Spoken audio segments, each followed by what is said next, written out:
Dernière partie de ce cours et cette fois-ci, on va parler de la situation de fonctions dérivables. Donc on va demander un peu plus de régularité à la fonction f. On va voir que dans certains cas, ça nous permet d'avoir de la convergence.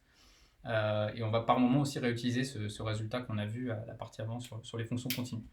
Donc allons-y pour le théorème. Donc, je vais commencer par une proposition. Je vais me donner donc f continue. Et je vais supposer, ça va être l'hypothèse typique de régularité qu'on va faire dans cette partie. On va lui demander à cette fonction d'être C1 par morceau. Donc C1 par morceau. Et voilà, donc effectivement, dans ce cas-là, l'avantage c'est que ça a un sens de parler de la fonction, de regarder la fonction f' comme un élément de L2Cm. Alors, f' appartient à L2Cm.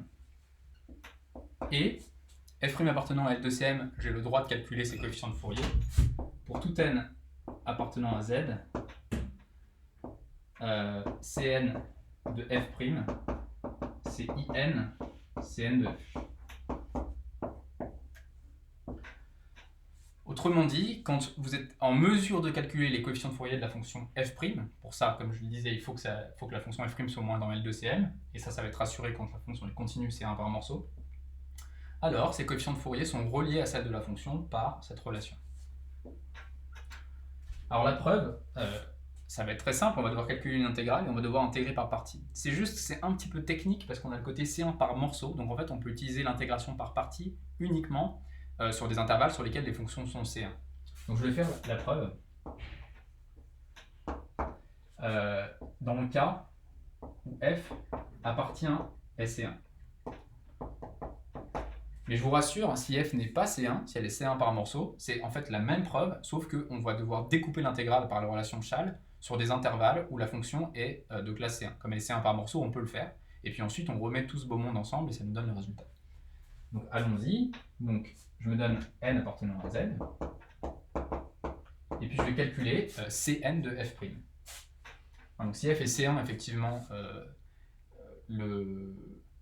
la fonction f' est continue, donc en particulier, elle est dans l'ensemble C, mais donc ça valable si elle était aussi C1 par morceau. Bref, f' est dans L2Cm, donc je peux calculer ses coefficients de Fourier. Cn de f', par définition, c'est 1 sur 2pi, l'intégrale de moins pi à pi de Cn de f' de t, exponentielle moins int dt. Ok, et donc je vais intégrer par partie. Elle, je vais l'intégrer, et celle-là, je vais la dériver. Donc ça fait quoi, ça? Ça fait donc 1 sur 2pi. Donc, pardon, la fonction f', je l'intègre. Donc ici, j'ai f de t exponentielle moins in de t, entre moins pi et pi. Par 2pi périodicité, ce terme-là va être nul, hein, puisque cette fonction est de pi périodique, et la fonction f est de pi périodique, donc ce terme-là s'annule. Et donc là, j'ai moins l'intégrale de moins pi à pi de f de t, et puis la dérivée de ça, ce qui fait un moins in, et donc avec le moins devant, ça fait plus in, exponentielle moins int dt. Et donc on tombe bien sur in Cn de f. Donc un joli résultat s'il en est. Continuons. À partir de ces résultats-là, on va avoir un corollaire assez intéressant. Donc ici, je vais me placer dans le cas toujours où f appartient à C, C1 par morceau, donc continue C1 par morceau. Et je vais démontrer alors sa série de Fourier en fait converge normalement vers la fonction. Ok, donc on a vu dans la partie précédente que il suffisait de supposer que la série des valeurs absolues, des modules de Cn de f convergent pour avoir la convergence normale. Eh bien, on va être face à une situation où on peut conclure directement à ça. Pourquoi? Alors, la série des Cn de f converge. Donc ça, c'est un corollaire, ou si vous voulez une proposition, enfin, ça va résulter de ces résultats-là. Ça va venir de ce résultat. Alors, donc, et donc en particulier, hein, grâce au théorème de la partie d'avant, en particulier, f de t, c'est pour tout t appartenant à R, f de t est la limite quand n tend vers plus, grand N tend vers plus l'infini de Sn de f de t. Ok. Et donc, je répète, hein, si j'arrive à démontrer ça, c'est direct grâce à la proposition qu'on a vue tout à l'heure. Hein, je vais en rappeler peut-être le numéro. C'était la proposition 3.3. C'était le théorème 3.3. Ça, c'est le théorème 3.3 qui me l'assure. Ok. Eh bien, donc pour le démontrer, ça va être assez rapide. Je vais utiliser ce qu'on vient d'établir, en fait. Donc, preuve. Je dois montrer ça. Bien, ce que je peux dire, c'est que pour tout n appartenant à z privé de 0, je peux dire la chose suivante. C'est vraiment un joli résultat, en fait, ce résultat, quand on y pense. Donc, pour tout n appartenant à z privé de 0, qu'est-ce que je peux dire? Je peux dire que Cn de f, on a vu que Cn de f', c'était in Cn de f. Donc, je peux diviser les Cn de f, qui est 1 sur in, Cn de f'. Ok. Moi, ce qui m'intéresse, c'est le module. Donc, allons-y pour le module. Cn de f, c'est 1 sur n Cn de f'. Et là, je vais utiliser une inégalité très simple. C'est le fait que pour tout réel a et b, AB, c'est plus petit que a carré sur 2 plus b carré sur 2. Donc ce produit-là, il est plus petit que 1, mon a c'est 1 sur n, donc 1 sur 2n carré, et mon b c'est Cn de f' en module.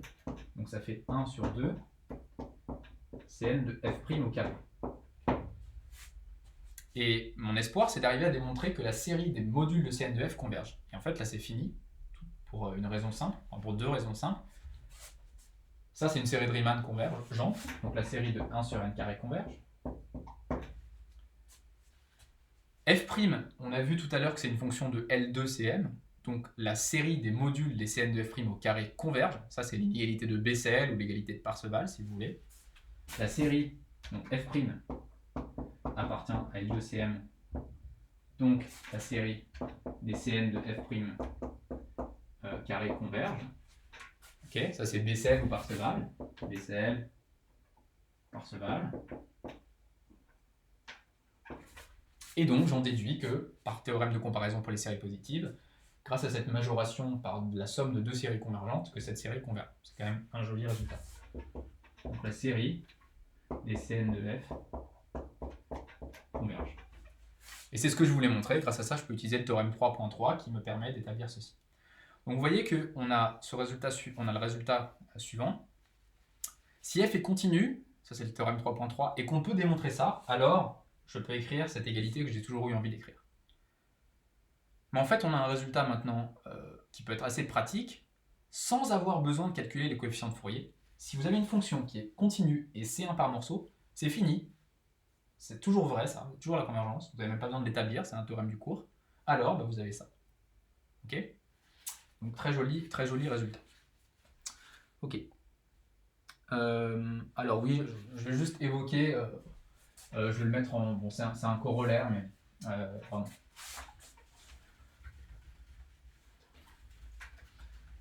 Donc, c'est un corollaire au sens où on peut poursuivre les calculs qu'on a fait. On a dit que Cn de f' c'est in Cn de f, donc on peut itérer ça pour peu qu'on puisse calculer Cn par exemple de f seconde. Hein, donc il y a un corollaire, c'est si f appartient à ck et f' est continu par morceau, bien sûr de pi périodique, et bien alors f dérivé k plus une fois appartient à L2Cm, et pour tout n appartenant à z, Cn de f dérivé k plus une... Alors, est-ce que je le mets avec un k plus 1? Ok. Bon, donc on va l'écrire comme ça. Alors,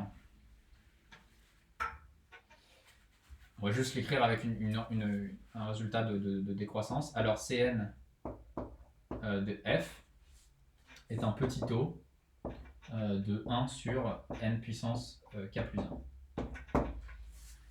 Et je vais juste esquisser la preuve. Vous pouvez le mettre sans valeur absolue si vous voulez. Donc, ça dit quoi? Ça vous dit un résultat assez, là aussi assez joli, qui vous dit que plus la fonction est régulière, plus les coefficients de Fourier tendent vers 0 rapidement. On a vu que si une fonction est dans L2CM, ses coefficients de Fourier tendent vers 0. C'est toujours vrai ça. Mais si vous avez des informations de régularité supplémentaires, vous pouvez préciser la vitesse de convergence vers 0. C'est un très joli résultat. Et surtout, on n'aborde pas cette question dans le cours, mais il y a des réciproques à ce résultat-là. Donc ça, c'est vraiment aussi très intéressant. Les réciproques, c'est du style, si Cn de f converge tend vers 0 à telle vitesse, par exemple 1 sur n cube, alors f est au moins de telle régularité. C'est pas du tout évident a priori. Vous avez juste les coefficients de Fourier, leur vitesse de convergence vers 0, vous en déduisez des choses sur la continuité. C'est pas exactement la réciproque de ça, mais pas loin. On perd un petit peu. Bon, c'est ça. Donc ça, c'est pas des choses qu'on va aborder dans ce cours, mais je signale juste que c'est vrai. Ok, donc allons-y. La preuve, j'esquisse la preuve. Ce qu'on démontre, c'est simplement que Cn de f dérivé k plus une fois, c'est égal à in puissance k plus 1 Cn de f. Donc ça, c'est le premier point. Donc je vais vite. Hein. Ça, on le démontre comme tout à l'heure en itérant l'argument. Cn de f seconde, c'est in Cn de f prime, mais Cn de f prime, c'était in Cn de f. Donc ça fait in au carré, Cn de f, etc. Puis maintenant, on fait passer ça de l'autre côté quand n est différent de 0, et on utilise le fait que f dérivé k plus une fois étant dans L de Cm, ses coefficients de Fourier tendent vers 0. Et donc vous êtes en train de dire que vous avez Cn de f qui est une suite qui tend vers 0 divisé par un truc en n puissance k plus 1, et donc vous avez bien ça. Ok? Donc ça se fait en deux temps. Cn, et ensuite on dit que Cn de f, c'est en module, c'est 1 sur n puissance k plus 1. Cn de f dérivé k plus une fois. Et je répète, hein, ça tend vers 0. Et donc vous pouvez tout de suite affirmer que Cn de f, c'est un petit taux de 1 sur n puissance k plus 1. Là encore, un joli résultat. Et enfin, on va finir par un théorème. Ce théorème, il nous permet d'avoir un résultat qui est valable de convergence simple de la série de Fourier dans une situation où la fonction n'est pas forcément continue. Ça, c'est important.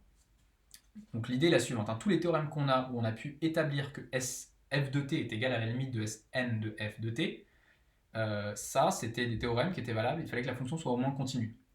Okay. Dans la section précédente, on a vu un cas où il y avait de la convergence, mais ce n'était pas ponctuel. C'était au sens de la norme 2.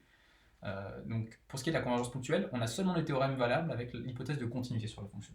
Donc, on va énoncer un théorème qui, lui, est valable pour une fonction un peu moins que ça. Et ce théorème, il est démontré dans un des exos de TD. Ça s'appelle le théorème de Dirichlet.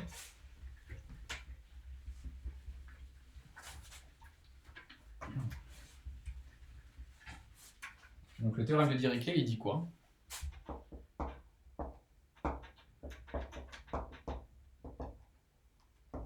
Donc ici, je ne vais pas supposer que la fonction est continue. Hein. Je vais supposer, mais malgré tout un peu plus d'irrégularité.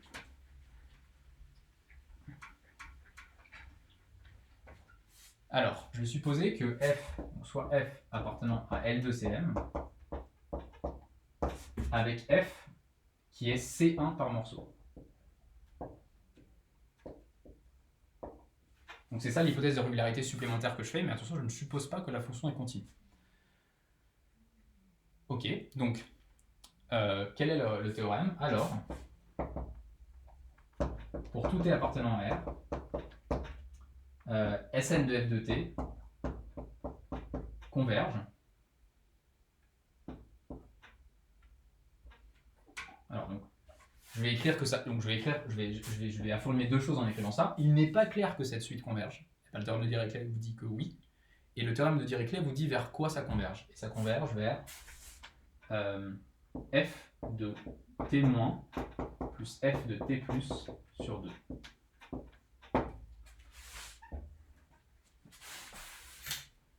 Donc le théorème de Dirichlet vous dit que Sn de f de t, ça ne converge pas vers f de t, mais ça converge vers une moyenne de la limite à gauche de f et de la limite à droite de f en t. Alors, je vais préciser ce que c'est.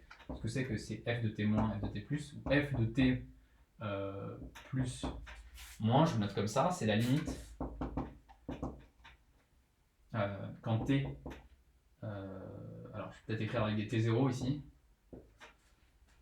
tous tes zéros appartenant à R, et f, donc f de t 0 plus moins, c'est, je vais mettre avec un plus ici, c'est la limite quand t tend vers t0 plus de f de t. Et puis, avec le moins, ce serait la limite quand t tend vers t0 moins de f de t. Voilà. Donc on ne va pas en faire la preuve de ce résultat-là, on va l'admettre. Je vous réfère au dernier exercice de la feuille de TD si vous êtes intéressé. C'est un très joli résultat. Je vous fais une remarque. Est-ce que c'est cohérent avec les résultats précédents?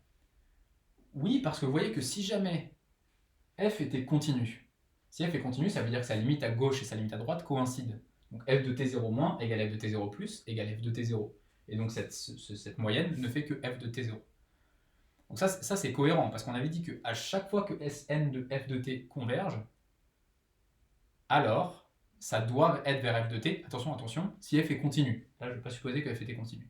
Mais si maintenant f est continu, non, je répète, donc ce résultat-là, si f est continu, à droite, j'obtiens f de t. Tout va bien, tout est rassurant, puisque j'avais un théorème qui disait que quand Sn de f de t converge et que f est continu, alors forcément la limite doit être f de t. Donc ne soyez pas surpris que vous ne voyez pas f de t à droite, okay, parce que là, je n'ai pas l'hypothèse de continuité. Mais lorsque la fonction est continue, on retombe bien sur nos pieds, pour savoir qu'on obtient bien exactement f de t0 ici. On va juste faire un exemple d'application de ce truc-là. Alors, je vais prendre la fonction. Je prends la fonction qui, à t, associe. Alors, qu'est-ce qu'elle vaut cette fonction? Je sais le moment où il faut que je regarde précisément. Elle vaut 1 sur.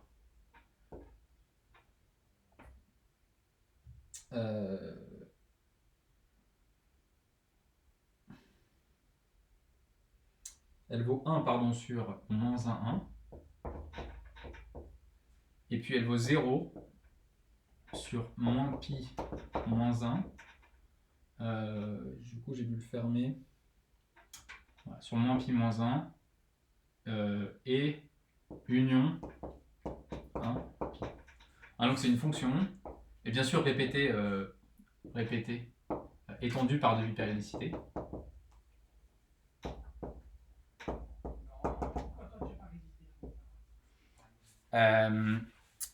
Voilà, donc on va peut-être la tracer cette fonction, je vais prendre un peu plus de place.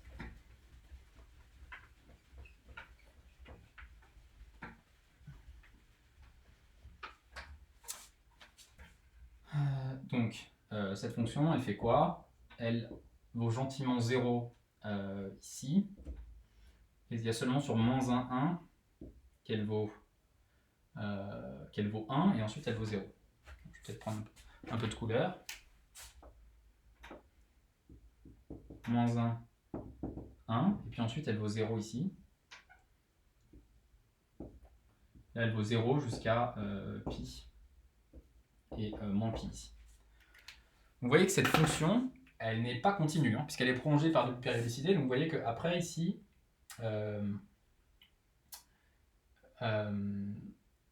décidément. Alors tout se passe bien sur le prolongement par d'autres périodicités. Quand vous la prolongez, vous allez avoir ici toujours 0. Par contre, le défaut de continuité, il vient bien sûr d'ici. Vous avez une fonction qui n'est pas continue. En revanche, elle est bien C1 par morceau.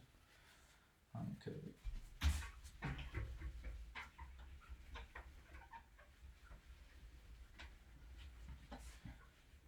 je fais la remarque que f appartient à L2CM et f est C1 par morceau. Donc le théorème de Dirichlet s'applique ici.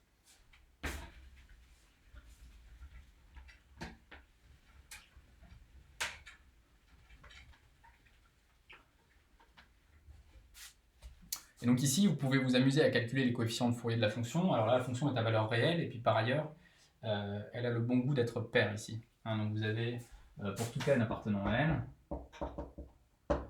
an de f qui est égal, bn de f qui est égal à 0. Et les coefficients an, vous pouvez faire le calcul.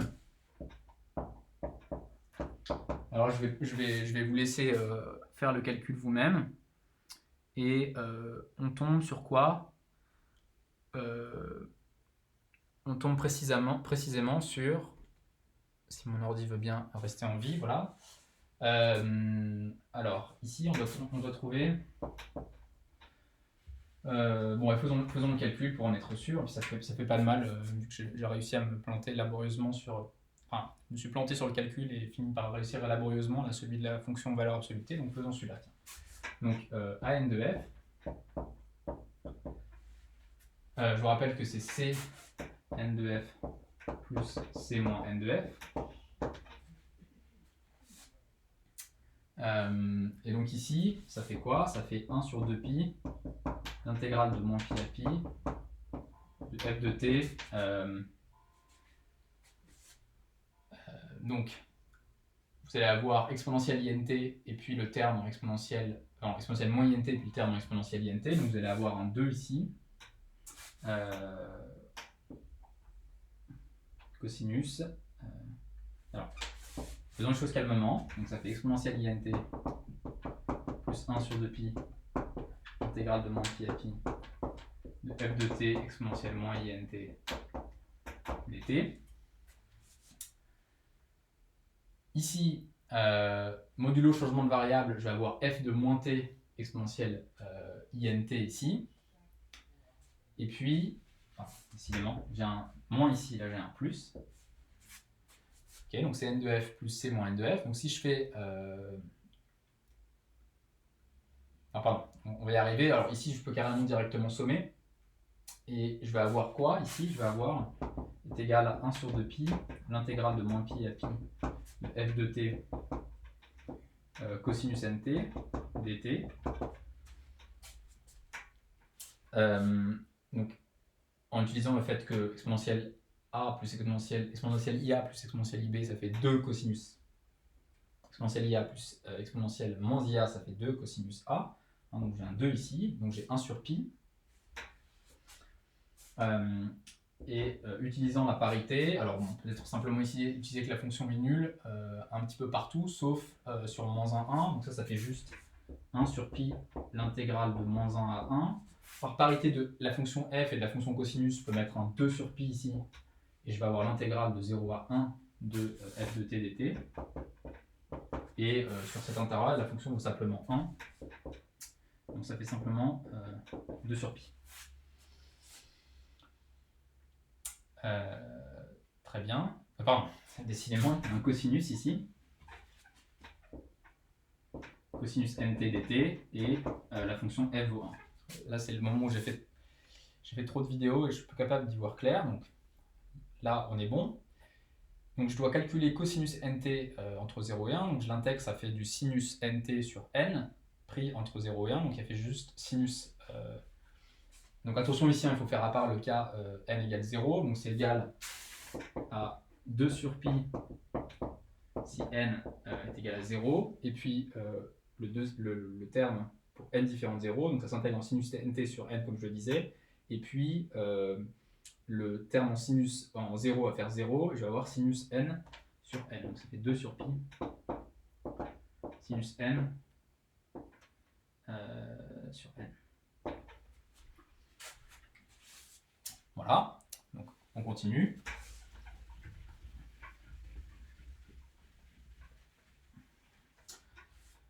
Donc ça me dit quoi? Ça me dit que la série... Alors je sais par le théorème de Dirichlet, que la série de Fourier de la fonction qui, je vais l'écrire de manière réelle ici. Donc je sais que A0 de f sur 2 plus la somme pour n de 1 allant de 1 plus l'infini. Alors si vous voulez, je mets un grand N pour commencer. Des AN cosinus AN de f, pardon, cosinus nt tend quand n tend vers plus l'infini vers f de t moins plus f de t plus sur 2.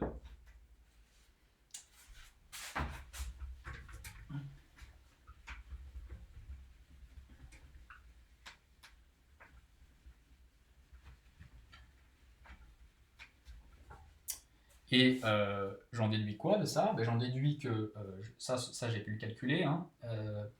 Pour n égale 0, on avait trouvé précisément 2 sur pi. Donc on se retrouve avec 1 sur pi plus la somme pour n allant de 1 plus l'infini des 2 sur pi sinus n cosinus nt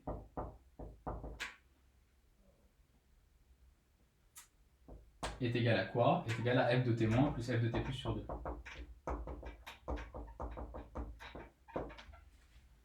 Ok. Et donc maintenant, que conclut-on de tout ça? Eh bien, on en conclut par exemple, on peut prendre un point qui nous intéresse, tiens, prenons le point 1 par exemple. Pourquoi le point 1? Parce que justement, c'est un point intéressant où il y a discontinuité. J'en ai vu par exemple que pour t égale 1, f de t plus, la limite à droite en 1, c'est 0. F de t moins, la limite à gauche en 1, c'est 1. Et donc j'en déduis quoi? J'en déduis que 1 sur 2 pi plus 2 sur pi, somme de n allant de 1 à plus l'infini. Donc quand j'ai pris en 1, j'ai sinus n cosinus n. Et alors là, il y a une petite... Ah, ça c'est pour le plaisir. Hein. 2 sinus a cosinus a, ça fait sinus 2a. Donc on se retrouve avec sinus 2n ici, donc pourquoi pas. Est égal à 1,5. Donc je vais faire la remarque ici que j'ai sinus 2n. Ce 2 sinus n cosinus n, pour les mettre de manière plus compacte. Enfin, pardon, il y a 1 sur n ici et aussi ici. N'oublions pas, sinon ça n'a pas de sens. Au passage, d'ailleurs, c'était pas évident, on n'a pas encore trop fait cet exercice, je crois, de démontrer que cette série converge. Parce qu'elle converge, c'est pas une évidence. Hein. Si vous majorez le numérateur par 1, vous avez 1 sur n, et donc c'est pas clair a priori que les séries convergent, mais ça c'est vrai. Et donc vous vous retrouvez ici avec le fait que la somme de n égale à 1 plus l'infini des sinus 2n sur n converge vers, alors vous pouvez vous amuser à faire passer de l'autre côté, mais vous avez une valeur pour cette série, et avec un peu de chance c'était le bon truc, donc pi sur 2 moins 1, donc voyons voir, donc là ça fait 1, je multiplie tout par pi, j'ai 1 plus 2 fois ça égale pi sur 2, et donc ça fait bien pi moins, alors peut-être pi moins 1,5, donc il est possible qu'il y ait une erreur de l'ordre 2, je n'exclus pas un problème de facteur 1,5 dans l'histoire. Mais voilà, en gros, le résultat est le suivant, donc soit dans le poly, soit dans mon calcul. Mais donc vous voyez que le théorème de Dirichlet vous permet d'obtenir des calculs pour des séries, aussi dans des situations où la fonction ne serait pas continue, ce qui est le cas là, et éventuellement là où elle a des sauts, et vous allez avoir en fait la moyenne des valeurs à gauche et à droite du saut de la fonction, ici c'est-à-dire 1,5. Je voudrais aussi terminer très rapidement pour vous dire que quand vous avez un exercice où on vous demande de calculer des séries, vous n'avez pas 1000 manières de faire dans le cours pour dire qu'une série est égale à un truc. La première, c'est Parseval. Et Parseval, je vous fais la remarque que ça fait intervenir la série des Cn de f au carré. Donc quand vous voyez une série, si par exemple vous voyez la somme des 1 sur n puissance 4, et vous avez calculé les Cn de f et vous êtes tombé sur un truc de la forme 1 sur n carré. Alors là, tout de suite, vous devez vous dire, ah, il faut que je passe par Parseval, parce que Parseval fait intervenir les Cn de f au carré. A l'inverse, tous les théorèmes qu'on vient de voir dans la partie 3, eux, ils font intervenir les Cn de f directement, puisqu'ils vous disent que Sn de f de t converge vers f de t, quelque chose de ce style. Et Sn de f de t, ça ne fait pas intervenir des Cn de f au carré, ça fait intervenir des Cn de f. Donc pensez à ça, une fois que vous avez calculé les coefficients de Fourier de la fonction, c'est eux qui vont un peu dicter quelle va être votre technique pour démontrer que telle série est égale à telle chose. Si dans la série qu'on vous demande, vous voyez que c'est les Cn de f au carré Parseval, si vous voyez que c'est les Cn de f, vous pensez au théorème de la partie 3. Pour ce qui est des théorèmes de la partie 3, quel est le réflexe? Regardez comment est la fonction. Est-ce qu'elle est continue premièrement? Si elle est continue, vous avez le résultat général qui est que si la série des valeurs des modules de Cn de f converge, alors en fait la fonction est égale à sa série de Fourier en tout point. Si par hasard vous pouvez tout de suite voir que la fonction est C1 par morceau, vous pouvez utiliser directement ce théorème, le théorème qu'on a vu à l'instant, qui vous permet d'éviter de démontrer que la série des Cn de f converge absolument, puisque quand f est C1 par morceau, continue et C1 par morceau, on a vu un théorème qui dit que automatiquement la série des modules de Cn de f converge. Et puis enfin, vous avez ce théorème de Dirichlet qui vous permet de traiter la situation où éventuellement la fonction n'est pas continue, mais quand même C1 par morceau, et vous avez ce fameux terme là de f de t- plus f de t plus sur 2. Voilà, donc on s'arrête là pour le cours sur les séries de Fourier. Et à bientôt pour de nouvelles aventures.